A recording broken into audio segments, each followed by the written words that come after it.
As the CEO of an aggressive and growing domestic bank that's now becoming very regional, what are some of your concerns in terms of the global themes that are coming through to affect your business? Basel III, for example, and the whole discussion on liquidity at the BIS and at the G20 level. As someone who effectively has a regional franchise today, what are you concerned about? Any of the common themes that have come out since the crisis and all the noises that we hear about Basel III, there are two key common themes. One is the liquidity premium. And I like to relate that to Hong Leong. See, a lot of people always say that, oh, they are so conservative. The loan-to-deposit ratio is very low. Today, we are one of the most highly rated banks precisely because we have capital buffers and we have a very strong, diversified, retail, sustainable liquidity franchise. These two things, which is capital buffer as well as real capital, which is tier 1 capital, and not any form of hybrid, together with the size of the retail deposits, are the two key major reforms in Basel III.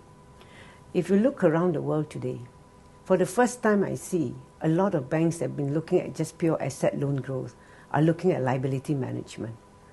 Personally, I think banking, that is key. Loans, you can grow anytime if you chose to loosen up your own standards a bit. But liability management, which is collecting deposits, takes years and takes trust on the franchise.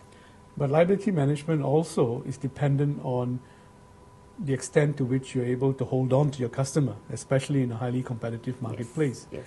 How much work have you done to hold on to your customer? Yes. And what are you building in terms of the multiplicity of products that you need to hold on to in order to stick on with you as the bank, the preferred bank?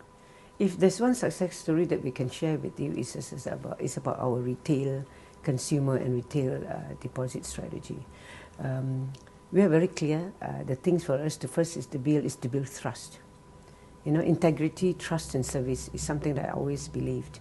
Now, if the man on the street believes that he can trust you with his money, through either your actions and over the years, to the behavior of my people on the ground, which is our ambassadors, whatever corporate branding that we do above that just cements it. The stickiness of that customer base is actually very evident for us, especially when I see generations of family members have more than 2-3 savings accounts with us. So today I would say we have one of the strongest retail franchise.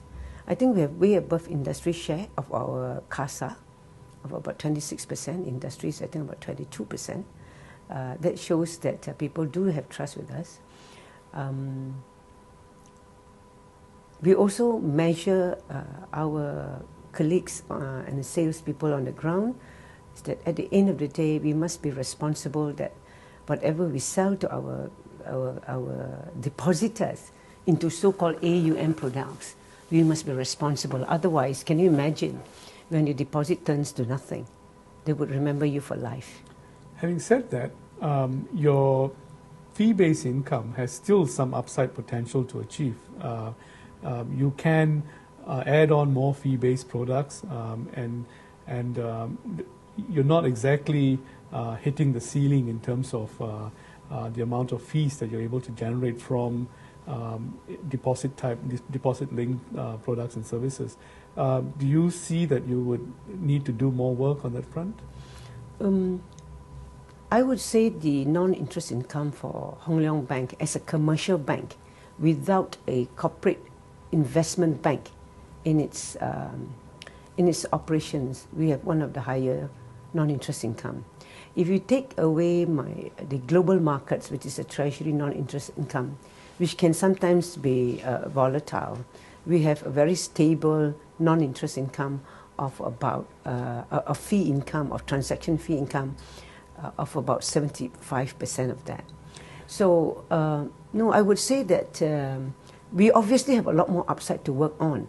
But I think for a commercial bank without an investment banking franchise and with a very relatively larger treasury assets in surplus funds. Our non-interest income at about 26% today is on the higher quartile of the higher range. Given the fact that you are an attractive franchise yourself, and Malaysia's banking industry is marginally overcrowded in that it can do with a little bit of consolidation. And as the government in Malaysia opens up the industry further, what's stopping you from being an acquisition target yourself? No, I think first and foremost, we ourselves are always looking for opportunities to grow. Not only just within the bank and within the group. If there's one job that makes it easier for us, is the fact that we have got the resources from the shareholders to support the growth that makes sense. We have a lot of value creation that has to be done, and I believe there is, especially post 2008, there are a lot of opportunities in Asia, beyond Asia, Australia, and even the West that we will keep our eyes on. Just for your information, that a year ago we were in Australia looking for a bank, and we were quite close to it until when we did some analysis, we realized that for a long-term value creation there may be limitation. Then we did not proceed, but it just tells you that we are all open to markets. As your bank acquiring other banks? Yes. But what about a scenario where you become an acquisition target yourself? I think we still have a lot of value creation that has yet to be worked on, which I think that is a lot more minute we start acquiring. I don't see that as an option at all for us at this moment. How much time do you spend in Malaysia, and how much time do you spend traveling to your various acquisitions to make sure that the business holds? I would say for the time being, I would say I would travel Malaysia about 80% of the time. 20% I would travel to China, Vietnam, and Singapore and Hong Kong. Within the 80% of the time, there's still 188 branches and about 7 regions for me to visit. So that takes a bit of my time. But I think today, with the ability to do a lot more video conference, especially on the strategic matters, we could do it on the phone. But as you said, nothing like meeting the people on the ground. And where's your career heading? Do you see yourself being CEO of this mid-sized bank for a long time to come? Or do you see yourself setting new targets or new goals in your own personal ambition? See, I always reflect and ask myself, and I said, well, what have I achieved? Or what have I done for Hong Leong Bank? And we always have got challenges, opportunities, projects, work in progress. I think today, the 3 things that I would say during my, as the CEO, I have achieved this. Today, Hong Leong Bank is one of the quality, bigger, mid-sized bank. And systemically, we are getting more important. Secondly, we have grown regional. We have gone into Vietnam and China, Singapore, Hong Kong. And thirdly, the most important thing which I think I'm proud of is the reskilling and the bringing in of the talent to make us relevant from the time when we first started in 2004. And that skill sets, that reskilling, that talent that we have brought in will lay the foundation for succession planning and for their own individual careers as well. But you are a professional CEO who's now worked for 2 conglomerates. Yes. What's keeping you from pushing your own career forward? I was just about to come to that. You see, when you ask yourself and say, what have you done? And then there's always never an end to work in progress. Having come from a regional background and having worked in organizations and having run two different banks. In fact, I would say that there was a third bank I ran as well. I ran Sime Bank for 1 year for the central bank, concurrently as a CEO of RHB Bank. So all in all, I would say I've run 3 banks, and 3 banks had their own different levels of transformation, And this was which one was a distressed bank.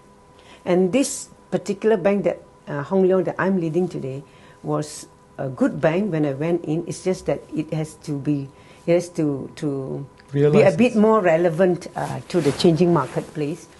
And with this experience that I have developed, as well, and engaged with the many talents that I interact with, they are all very transferable to any of the emerging markets type of environment.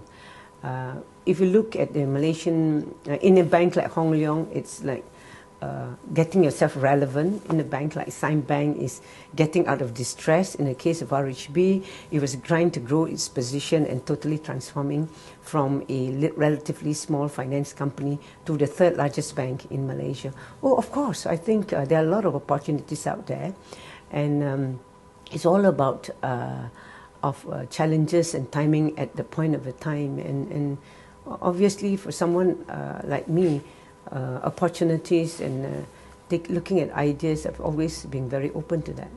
Yvonne Chia, thank you very much for spending time with us. Thank you.